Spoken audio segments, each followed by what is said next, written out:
اور ہم نے سلیمان کے لیے ہوا کو مسخر کر دیا کہ صبح کی منزل اس کی مہینہ بھر کی ہوتی تھی اور شام کی منزل بھی مہینہ بھر کی ہوتی تھی۔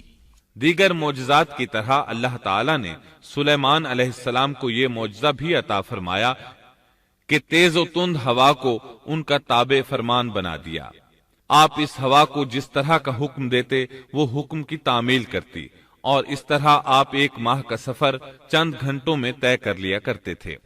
داؤد علیہ السلام کو تو اللہ تعالیٰ نے لوہے کی ڈھلائی کا کام سکھایا تھا، جبکہ سلیمان علیہ السلام کو لوہے کی ڈھلائی کے علاوہ تانبے کی ڈھلائی کا فن بھی سکھایا۔ سورہ سبا آیت 12 میں اللہ تعالیٰ فرماتے ہیں، اور ہم نے اس کے لیے تانبے کا چشمہ بہا دیا۔ اس چشمے میں پانی کی بجائے تانبا بہتا تھا، آپ اس سے جو چاہتے بنا لیتے۔ آپ گھوڑوں کو بہت پسند فرماتے تھے، آپ کے پاس بہت سے گھوڑے تھے۔ اللہ تعالیٰ سورۃ صاد آیت 30 تا 33 میں فرماتے ہیں، اور ہم نے داؤد کو سلیمان عطا فرمایا جو بڑا اچھا بندہ تھا اور بے حد رجوع کرنے والا تھا۔ جب ان کے سامنے شام کے وقت تیز رو خاصے کے گھوڑے پیش کیے گئے تو کہنے لگے، میں نے ان گھوڑوں پر اپنے پروردگار کی یاد کو ترجیح دی یہاں تک کہ آفتاب غروب ہو گیا۔ ان گھوڑوں کو دوبارہ میرے سامنے لاؤ۔ پھر تو ان کی پنڈلیوں اور گردنوں پر ہاتھ پھیرنے لگے۔ گھوڑے 20,000 سے زائد تھے۔ گھوڑوں کے معائنے میں ان کا روزمرہ کا ذکر رہ گیا، تب انہیں ذکر الہی کا خیال آیا، جس پر انہیں سخت صدمہ ہوا اور کہنے لگے کہ میں گھوڑوں کی محبت میں اتنا گم ہو گیا کہ سورج غروب ہو گیا۔ تو ان گھوڑوں کو دوڑایا کہ وہ نظروں سے اوجھل ہو گئے۔ پھر انہیں دوبارہ طلب کیا اور پیار محبت سے ان کی پنڈلیوں اور گردنوں پر ہاتھ پھیرنا شروع کر دیا۔ امام بخاری نے ابو ہریرہ رضی اللہ عنہ سے روایت کی ہے کہ ایک مرتبہ سلیمان علیہ السلام نے ارادہ کیا کہ اس شب میں اپنی بیویوں کے ساتھ ازدواجی فریضہ ادا کروں گا تو میری ہر ایک بیوی سے لڑکا پیدا ہوگا اور وہ میدان جہاد کا مجاہد بنے گا، لیکن اس ارادے کے ساتھ انشاءاللہ کہنا بھول گئے۔ اللہ تعالیٰ کو جلیل القدر پیغمبر کا یہ طرز پسند نہ آیا، چنانچہ اللہ تعالیٰ نے سلیمان علیہ السلام کے اس دعوے کو اس طرح غلط ثابت کر دیا کہ تمام بیویوں میں سے صرف ایک بیوی کے ہاں مردہ بچہ پیدا ہوا۔ تب سلیمان علیہ السلام کو احساس ہوا کہ یہ انشاءاللہ نہ کہنے کا نتیجہ ہے، چنانچہ انہوں نے فوری توبہ کی اور انشاءاللہ کہنے کو اپنا معمول بنا لیا۔ اللہ تعالیٰ نے آپ کو فیصلہ کرنے کی زبردست صلاحیت عطا فرمائی تھی۔ سورۃ الانبیاء آیت 87 میں ہے، اور داؤد اور سلیمان کو یاد کیجئے جبکہ وہ کھیت کے معاملے میں فیصلہ کر رہے تھے کہ کچھ لوگوں کی بکریاں اس میں چر چگ گئی تھیں اور ان کے فیصلے میں ہم موجود تھے۔ ہوا یہ کہ دو آدمی ہمسائے تھے، ان میں جھگڑا ہو گیا۔ ان میں سے ایک کے پاس کھیت تھا، اس میں اس نے فصل بو رکھی تھی، دوسرے کے پاس کچھ بکریاں تھیں۔ بکریوں کا چرواہا رات کے وقت دیوار والے دروازے کو بند کر دیتا تھا تاکہ بکریاں نکل کر فصل کو نقصان نہ پہنچائیں۔ ایک دن وہ دروازہ بند کرنا بھول گیا، بکریاں کھیت میں آ کر چرنے لگیں، فصل خراب ہو گئی۔ دونوں داؤد علیہ السلام کے پاس آئے، اپنا مقدمہ پیش کیا۔ داؤد علیہ السلام قاضی بھی تھے۔ اس وقت سلیمان علیہ السلام کہیں گئے ہوئے تھے۔ داؤد علیہ السلام مقدمہ سن کر کہنے لگے، یہ بکریوں والے کی سستی کا نتیجہ ہے، اس کا حل یہی ہے کہ وہ تیری بکریاں اپنی تحویل میں لے لے۔ دونوں فریق باہر نکلے تو سلیمان علیہ السلام سے ملاقات ہوئی۔ انہوں نے تفصیل سن کر فرمایا، میرے ساتھ آؤ۔ وہ انہیں داؤد علیہ السلام کے پاس لے آئے اور بولے، اس مقدمے کا اس سے بہتر فیصلہ یہ ہے کہ یہ بکریاں زمین والے کو دے دیں اور زمین بکریوں والے کو۔ جب بکریوں والا زمین کو پہلی حالت میں اگا دے گا تو آپ دونوں کی چیزیں انہیں لوٹا دیں۔ اس دوران کھیتی کا مالک بکریوں کے دودھ سے فائدہ حاصل کرتا رہے گا۔ یہ فیصلہ زیادہ بہتر ہے، اس سے بکریوں والا اپنی بکریوں سے بالکل محروم نہ ہوا اور کھیتی والے کا نقصان پورا ہو گیا۔ یہ فیصلہ آپ کو اللہ تعالیٰ نے سمجھایا تھا۔ اللہ تعالیٰ سورۃ الانبیاء آیت 89 میں فرماتے ہیں، ہم نے اس کا صحیح فیصلہ سلیمان کو سمجھا دیا، ہاں ہر ایک کو ہم نے علم و حکمت سے نوازا تھا۔ بخاری اور مسلم میں ایک حدیث ہے، اس میں اسی قسم کا ایک واقعہ بیان ہوا ہے کہ دو عورتیں اپنا مقدمہ داؤد علیہ السلام کے پاس لائیں۔ دونوں کو اللہ نے ایک ایک بچہ دے رکھا تھا۔ ایک بھیڑیے نے حملہ کر کے بڑی عمر والی کا بچہ چیر پھاڑ ڈالا۔ عورت چالاک تھی، اس نے چھوٹی عمر والی کا بچہ چھین لیا کہ یہ میرا بچہ ہے۔ داؤد علیہ السلام نے دیکھا بچہ بڑی عورت کے پاس ہے تو اس کے حق میں فیصلہ دے دیا۔ سلیمان علیہ السلام نے داؤد علیہ السلام سے اجازت چاہتے ہوئے کہا، کیا میں اس مقدمے کا فیصلہ کر سکتا ہوں؟ انہوں نے اجازت دے دی۔ سلیمان علیہ السلام نے عورت سے کہا، بچہ مجھے دے دو۔ بچہ ہاتھ میں لے کر انہوں نے تلوار نکالی اور دونوں عورتوں سے فرمایا، میں اس کے 2 ٹکڑے کر کے تم دونوں میں برابر برابر تقسیم کرنے لگا ہوں۔ یہ سن کر بڑی عورت بولی کہ ٹھیک ہے، جبکہ چھوٹی عورت مامتا کی وجہ سے چلا اٹھی کہ آپ اسے زندہ رہنے دیں اور اسے دے دیں۔ یہ سنتے ہی سلیمان علیہ السلام بول اٹھے، تو ہی اس کی ماں ہے، جس سے اپنے بچے کے ٹکڑے دیکھنا برداشت نہ ہو سکا، پھر بچہ اسے دے دیا۔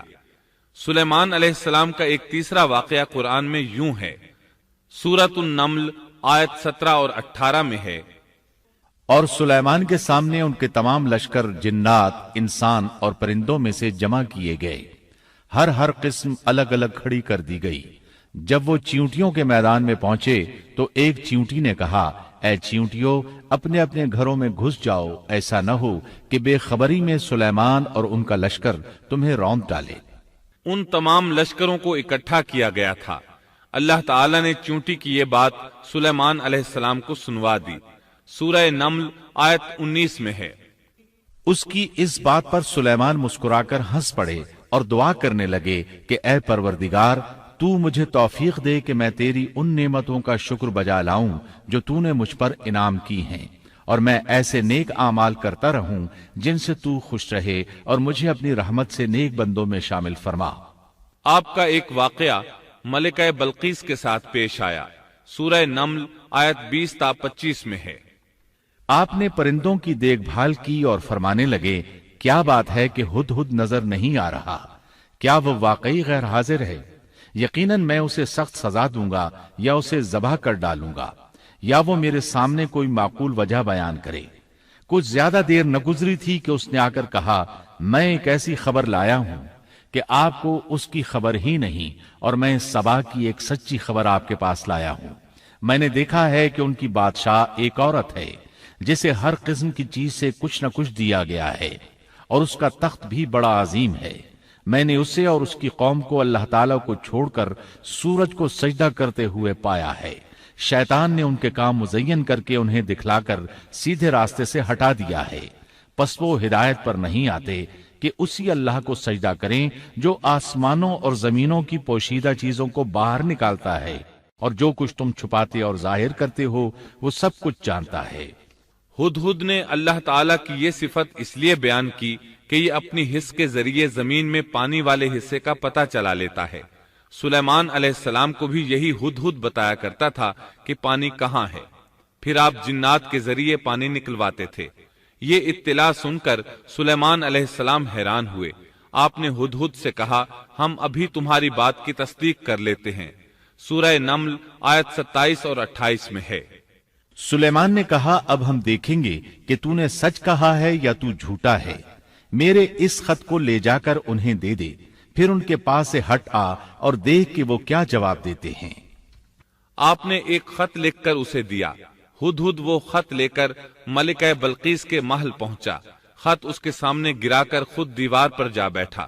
خط دیکھ کر ملکہ بلقیس نے کہا، وہ کہنے لگی، اے سردارو، میری طرف ایک باوقت خط ڈالا گیا ہے جو سلیمان کی طرف سے ہے، اور جو بخشش کرنے والے مہربان اللہ کے نام سے شروع ہے، یہ کہ تم میرے سامنے سرکشی نہ کرو اور مسلمان بن کر میرے پاس آ جاؤ۔